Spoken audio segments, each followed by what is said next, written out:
first off, how are you? And secondly, do you think you've got to get to him early to make this work on Saturday night? First of all, I feel great. Thanks a lot for asking me how am I. Listen, I don't have anything to lose. Understand? If the fight gets good numbers, it's because of me. It's not because of him. The only pay-per-view he ever done it was with Tony.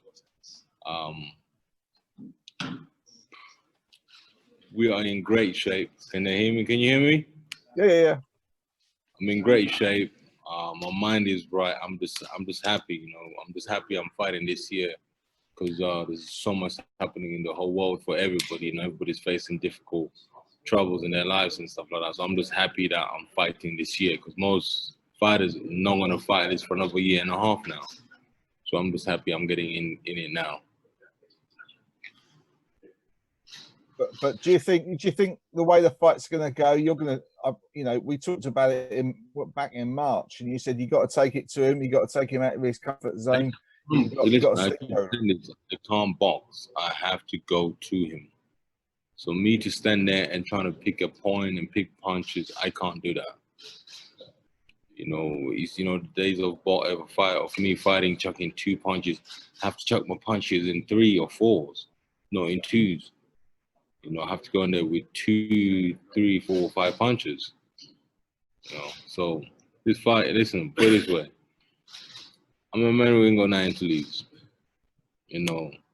But I bring entertainment to you guys, to everybody, to all the fans, to those people who love boxing. So for me to sit there and tell you, oh, I'm gonna do this and do this, so it's all a lie. I am going to go to war. That's the only way I know since I started boxing. And the way you can do that now is you can do that for a whole 12 rounds now, rather than there's no worries about you. Yeah, I had a great camp. Listen, I've been training for about 9 months for this fight. People forget that. On my last, I only had looking at the board in the gym.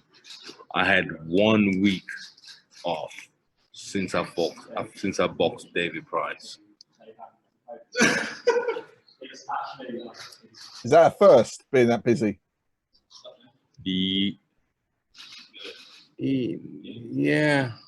Yeah. Excellent. Cheers, Del. I'll speak to you soon, mate.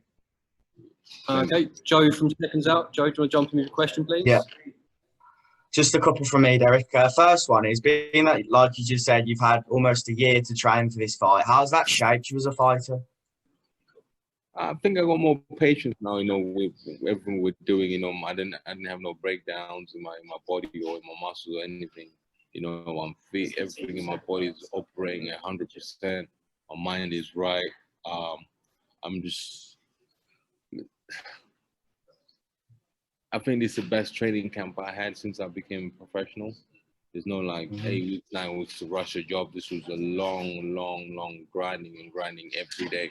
So basically, when everybody was in lockdown, 2 of my gyms were open only for me, training an hour a day every day. And now put me to a position I am in my mindset, my body wise and spirit wise, basically. And being that Usyk, this is only his second fight at heavyweight, and he hasn't fully filled out in the weight class yet, do you think you're fighting him at the right time? Listen, he chose to fight. He chose to fight me. And I said, okay, cool. Listen, I'm gonna have to eat some leather. I'm not gonna lie to you. I'm gonna eat some leather. He's gonna have to eat my leather. I'm gonna have to use power punches. I have to go in there and do what I need to do. I can't go there and not do what I just have to do. But for this fight, I'm gonna go there and do what I need to do. Brilliant. Thanks for your time. Good luck on Saturday. Thank you, sir. Okay, John Denham from Boxing News. John, do you want to jump in? Hey, Derek, how's it going? I'm all right, man. How are you? I'm good. I'm good. Could you tell us a bit more about your training setup? I mean, I know David Hayes, your manager, but has he been working with you on the in the gym itself? And kind of in what ways has your training camp changed for this fight? You know what? Well, he's been holding pads for me? No. Has he been training with me, doing lots of stuff? No. He sits there and watch. You know, basically, and just telling me to push for more. And then, but what he did was get the right people around who know how to do the job for me, which in previous parts he's used for his own training camps. And he brought them in slowly but surely. And so far, it's actually working right. You know, he don't train me. He just writes the program, say what's happening on this day and this days and like that. And they all get together, discuss what's happening, basically. I see. And yeah, what's your sparring been like for this fight? Is Usyk someone who's hard to get sparring partners to replicate? You know what? Yes. I tell you what, yeah. To get any southpaws who box like Usyk, it's a lie. And for him to get a fighter like me to go sparring like me, it's a lie. He got Dave Allen in, so we could tell exactly he was struggling on that situation. For me, all I needed to do was not try and get people who box like Usyk. I had to get southpaws. I can understand the way they stand and the way they move their feet. And if we got that right now, so the game is in play, because if that's right, the punches are going to land the other way. Yeah. And just finally from me, you've had a lot of fights, you're very experienced, but what does this fight mean to you? Like, what would it mean to you to beat Usyk on Saturday? It's a big fight, but in the terms of like the fans are not there to cheer me on. With the whole situation happening in the you know, it's starting to give a bit of hope for the next 1 week, because I think, you know, beginning of this weekend, I think most people have been talking about this fight. You know, they forgot all about the troubles for that split second. You know, so I think Saturday and Sunday will be a great day for everybody. You know, they forget the problems for a while. You know, so for me, it's just trying to bring entertainment to those at home. Excellent. Well, thanks very much, Derek, and yeah, best of luck for the fight. Thanks, John. If you pass to Fuad, do you want to jump in with a question, please, mate? Hi, Derek. Can you hear me? Yes, sir. How are you? You good? I'm all right, man. How are you? I'm good, man. Thank you. Good to see you. First and foremost, obviously, you are used to fighting in front of big crowds, chanting your name, like pushing you on, and it motivates you to bring out that war side in you. You don't have that this time. It's an empty arena. How are you feeling about going into such situation, and how are you going to deal with it? We already started dealing with it. You know, we got a gym down here. You know, in the gym when we're sparring, we're not putting no music, because it's my corner, and have a corner shouting instructions. Yeah. When I came here today, like train with no music, trying to get into that vibe of fighting with no crowd.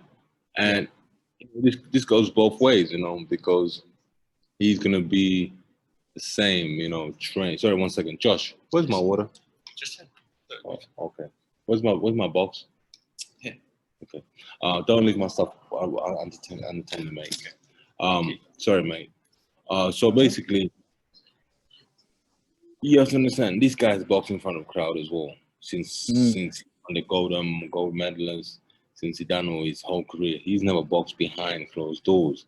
Yeah. So the closest I have a deep block behind closed doors is when I boxed at in Monaco, and then beyond that, when I was signed with we would have a promotion company. I would keep you open, close, or you know, and that's heartbreaking, you know, because there's no crowd. So I'm used to that. So so it's gonna be hard for both parties, man. I'm not gonna lie to you. Just two quick ones. I'm in the studio of ESBC, the new boxing game that's dropping soon. The fans have been waiting for that for a long time. Now, when you get your hands on that, there's some rumored legend. Say again? Who's released that game? It's called Steel City Interactive, an independent studio in Sheffield. But what I was saying is there's rumored to be some very big legends in the game, like Joe Frazier, Mike Tyson, all sorts of legends, heavyweight legends that I'm sure you would have loved to see yourself against. When you get your the hold of the game, who are you putting yourself in against first? I think I already did actually hold of a game. I already created my own content of a game. I'll show you 1 second. I haven't. You'll be the first guy I show this to. You'd be very. You like it. I haven't showed it to anybody. Exclusive, worldwide exclusive right now. Yeah, if I can find it.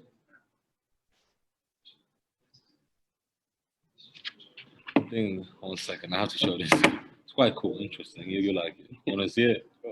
I think everybody's anxious to see it now, isn't it?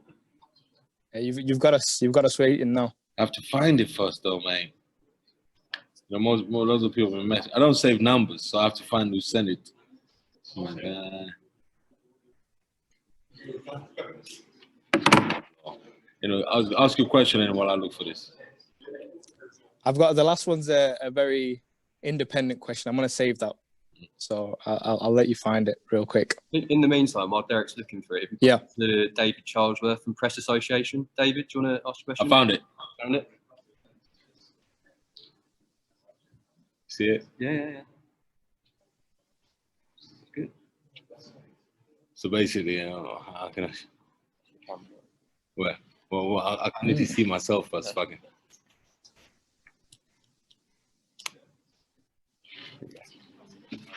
So I just did a mock-up of. Oh. Which game is that? The boxing game. Oh, that's Joshua, isn't it? Yeah. That was Joshua and Fury. Okay. So it'll be out soon. Like, don't worry about that. Be releasing. Okay, fair enough. Fair enough. Well, my last question is for the Dillian Whyte rematch. You had a brilliant little analogy with the laxatives. I want to hear a good one for this one, man. What's Usyk gonna? What's the analogy for Usyk? I don't know. I don't know. You listen. First of all, let me explain to you. This guy is a good guy, man. There's nothing bad about this man. You know, he won a gold medal. He's won everything he was given in front of. He's beating everybody. So for me to come out and say anything bad about this guy just makes me look stupid. You don't understand? Of course. You know. So for me, I can't say anything bad about this guy because he's done it all. He's won everything. You know, he's a good fighter. You know, he's not like he's a bad fighter. He's done anything wrong to anybody. He's a good athlete. Yeah. So all I have to say, man, I'm gonna have to eat some leather to get to him. You know. Fair enough. Fair enough. All right, all the best on Saturday, man. Thank you for your time. Thank you. Okay, we'll go to David from Press Association, please. Thanks, Dan. Hi, Derek. How are you? Murat, man, how are you? Good, man. Yeah, not too bad. Thank you very much. There's a bit of a riff on a question that's already been asked. Do you think he's faced the kind of power you'll be bringing to the table in either sparring or in his professional career? Do you think it'll be a bit of a shock to him? Yeah, it's going to be a bit of shock to him, you know, because only some cruiserweights did this, you know, David and Holyfield, you know, from cruiserweight coming up because they had the power, they had the achievement they wanted to do in the heavyweight, come in there with power. So if you got power already, you're good. You know, you have to look at if he's got enough power to bother any heavyweights. You have to look at his knockout ratio in there, cruiserweight. So, listen, as I keep saying, man, I'm gonna have to eat leather to learn my leather. So when I learn my one, he will know he's been here.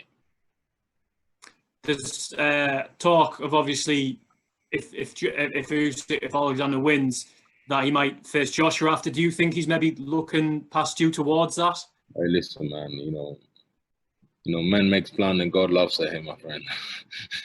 You make a plan to go out for dinner tomorrow, and Boris locks down the whole city down. So it's no big deal. I'm not bothered about that. You know, wow. If they making plans, you know, I keep saying this already. You know, I keep saying this. I have said this already on Sky that I want fair judges. I want a fair referee. You know, because you know, the last time I was in a big fight with Dillian Whyte, I didn't have a fair ref. You know, I ended up getting my points taken, and I thought I was behind, and I started chasing the fight, and then I got knocked out. So I just want everybody who they put in the ring to be fair, because this is very, very, you know, we train hard for this. I train hard for this fight, you know, myself, even himself. So I want a fair judge and fair judges and fair refereeing. Basically, that's what I'm asking for, you know. So we'll see what happens. Thanks, Derek. Thanks very much for your time and all the best. Okay, go to Cynthia from Ring TV, please. I think if you just take yourself off mute, Cynthia, then we'll be able to hear you. Okay, good morning.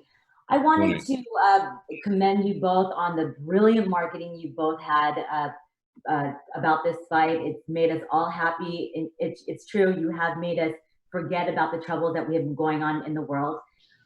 If you can describe yourself in 3 words, what would it be going into this fight? Yes, you. First of all, the marketing was done by David and the Haymaker team. It was not done by Usyk's team. That's all us. You know, the whole idea you see, the whole Fright Night, that's all David. You know, so, you know, shout out to David for doing that. But for me, you know what? Sorry, ask again your question again so I can answer you the right way. If you could describe yourself in 3 words, especially going to this fight, what would they be? 3 words. Fit, ready to go to war, and crazy. And lastly, what was the best advice David has given you before you step into the ring on the 31st? I think, you know, this is the first fight I've seen him so confident, you know, saying he's actually like telling me, you know what, there's nothing else we can do, you know, because we've trained for 8 months and I've got everything right. I have knocked out all my sparring partners in sparring. We've actually put an ad out saying we'll pay you £2,000 if you go southward, if you can come down and knock me out. And nobody has come and tried to knock me out. They all end up running out the gym because they can't handle the power and the pace. So, you know, I wanted to increase the price up to 20,000, but David said no. You know, so I'm just ready to fight. I'm just ready to go. Well, best of luck to you in the ring. Thank you. Thank you. We go to Neil from SNTV. Hey, Derek. Good to see you again. How Hey, are mate. you? Tomorrow, mate.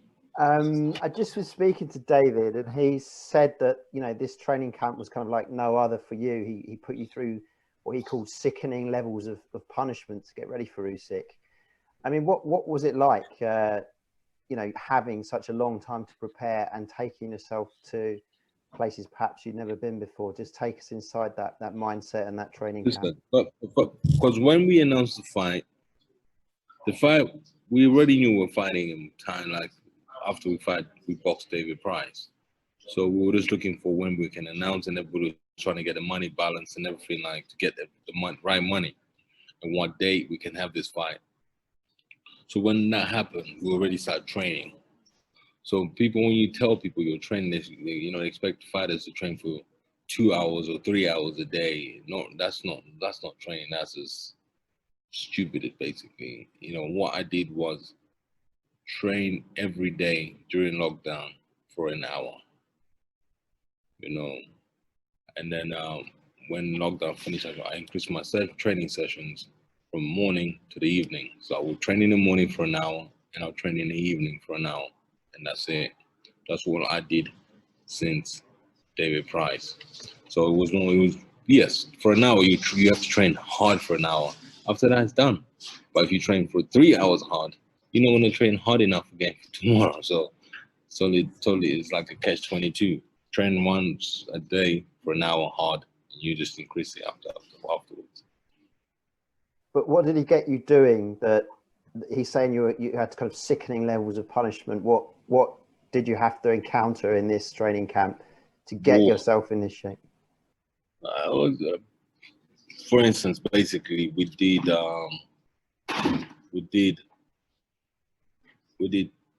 2 weeks of sparring back to back every day, 4 rounds, 8 rounds, 10 rounds, 12 rounds, 2 weeks every day. And then we taking a week off. We did a hell week where we do so much cardio for an hour, which there's no rest. And then after that, we come back from hell week. We go back again into 2 weeks of sparring back to back every day. We'll probably have about 5 people in the gym, and then one comes in, one comes out, one comes in, and I'll stay in there for 8 rounds, 6 rounds. So by me explaining that to you, you should guess exactly what's happening. You know, you come on there, and then after you do the rounds of sparring, you jump out, you jump on the vertical climber or the bike. You have to just go to the other side. But most fighters don't want to go to the other side. So basically, that's what we did. Thanks. Well, good luck on Saturday. Thank you. Thank you. Okay, guys, we've got time for about 3 more. So just pass to Ryan from Boxing Social.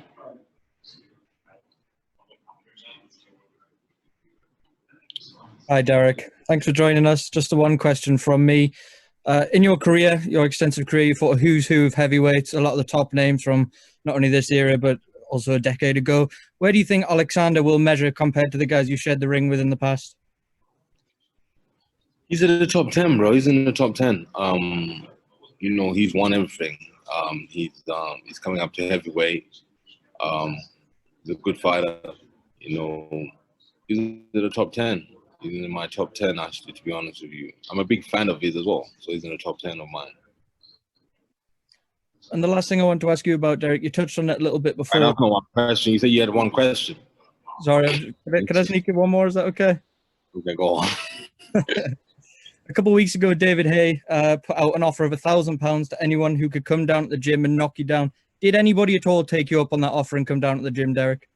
Yeah, they did come. They did try, but they didn't take my money. I love my money too much. All right, Derek, well, thank you so much. Sorry for sneaking an extra question in there. Best of luck. Thank you, sir. Thanks, Ryan. If you go to Matt from Behind the Gloves. This is Matt from Behind the Gloves in association with S-Jam Boxing. Derek, you've mentioned before you're now a man of God, born again. How has your faith played a part in getting you where you are today?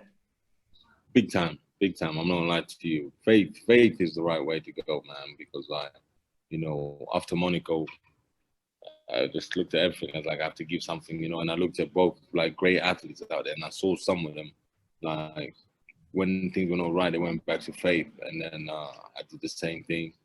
You know, cut out my drinking. I used to drink a lot, man. I'm like 2 years and 10 months sober now, coming up to 3 years. I'm so happy about that. So faith was a big part of my boxing career. Basically, my third part coming back again. So basically, that's what's happening in my life, faith right now.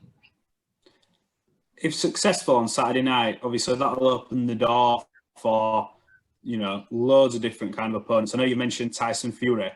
Is that the road you want to go down if you get past Usyk on Saturday night, going straight for Tyson?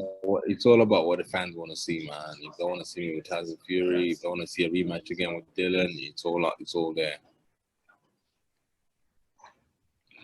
Thanks, Matt. Thank you. If you could pass over to Boxing News TV. Ames here for Boxing News TV. Pleasure to meet you, Derek. Just a few questions from me. First of all, Derek, you might be aware from this. Looking around at the expert opinion as we approach this fight, it seems like you aren't being backed to win, and there are those who think this would be a walkover for Usyk. How does that make you feel when you hear and see people not backing you on your biggest opportunity to date? I'm not really bothered. I don't care. You know, everybody's got their own opinion. You know, some people like KFC, some people like McDonald's. Everybody, you know, we are human beings. Everybody likes their own opinion.